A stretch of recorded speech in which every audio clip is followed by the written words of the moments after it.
আজকে জেলা শাসকের দপ্তরে এসে আমি যে বাঁকুড়া জেলা পরিষদের মৎস্য ও প্রাণী সম্পদ দপ্তর বিকাশ স্থায়ী সমিতির যে কর্মাধ্যক্ষ ছিলাম, আমি সেখান থেকে রিজাইন করলাম।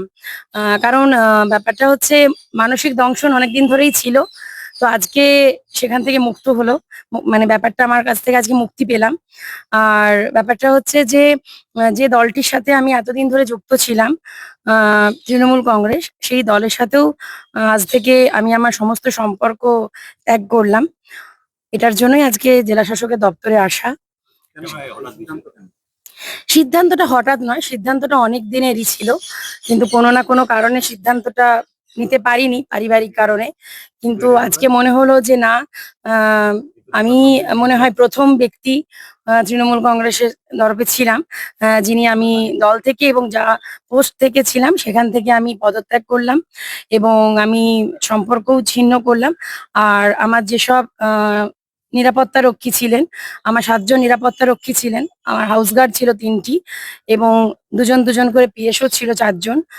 কলকাতা পুলিশ স্পেশাল ব্রাঞ্চের 2 জন পিএসও ছিল এবং বাঁকুড়া যে আমাদের যে ওয়েস্ট বেঙ্গল পুলিশ, সেখান থেকে 2 জন আমার পিএসও ছিল।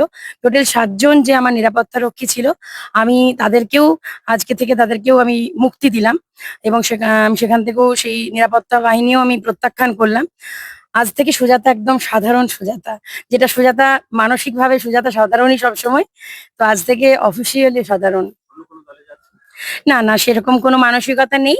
অ্যাকচুয়ালি এটা আমার মানসিক দংশন। আমি যখন অভয়া কাণ্ড যখন ঘটেছিল, আমি সেই সময়ই এই বিবেকের খাতিরে, বিবেকের তাড়নায়, মানসিক দংশনে এই দলটি ত্যাগ করতে চেয়েছিলাম, যারা শাসক দল ছিল 4 মের আগে পর্যন্ত তৃণমূল কংগ্রেস। কিন্তু কোনো না কোনো কারণে অনেক সময় আমরা তো সবাই সামাজিক জীব, পারিবারিক মানুষ। তো অনেক সময় পারিবারিক কারণে অনেক কিছু করা যায় না, বাধা প্রাপ্ত হতে হয়। সেই কারণেই, নইলে আমি অ্যাকচুয়ালি এই পোস্ট থেকে এবং দল থেকে আমি তখনই পদত্যাগ করে দিতাম অভয়া কাণ্ডটি যখন ঘটে তখন। কারণ আমি তো একটি নারী। তো সেই ক্ষেত্রে বিবেকের দংশন, সবসময় যন্ত্রণায় ক্ষতবিক্ষত হতাম। তো আজ মনে হলো আর দেরি করা ঠিক না, তৃণমূল কংগ্রেস থেকে নইলে আমিই প্রথম হলাম যিনি দল ত্যাগ করলাম, সমস্ত সুযোগ সুবিধা ত্যাগ করলাম, জেলা পরিষদের কর্মাধ্যক্ষ ত্যাগ করলাম, সমস্ত নিরাপত্তা রক্ষা বাহিনীকেও আমি মুক্তি দিলাম। তো আজ থেকে একদম সাধারণ মানুষের সাথে, যেমন সাধারণ ভাবে সুজাতাকে সবাই চেনে জানে, আমি হেসেল ঘরে ঢুকে যেতে পারি মানুষের সাথে, সেই সুজাতাইকেই মানুষ আবার পাবে। বলছি, বিজেপি তৃণমূল তো দুটোই দল হলো, এরপরে অন্য কোনো দলে যাওয়ার চিন্তা ভাবনা আছে?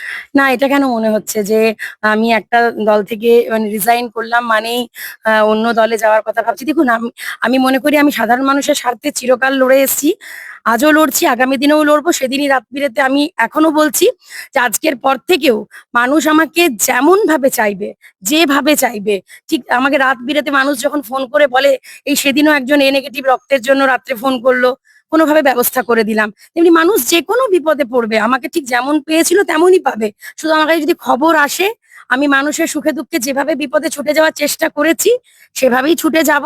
সবসময় রাজনৈতিক ব্যানারের দরকার পড়ে না। আর দেখুন, আমি একটি শিক্ষিত মেয়ে, আমি বাচ্চা পড়ানোই আমার কাজ, ঠিক আছে? সে ছোট ছোট বাচ্চাদেরকে পড়ানোটাই আমার পেশা। আর আমার তো রাজনীতিকে, আমি আপনারা খুব ভালোভাবেই জানেন, রাজনীতি আমার কোনোদিনই পেশা নয়। রাজনীতি আমার কাছে not passion, it's my emotion. তো আর সেই ইমোশনাল জায়গাটাতে যখন বারবার ঘাত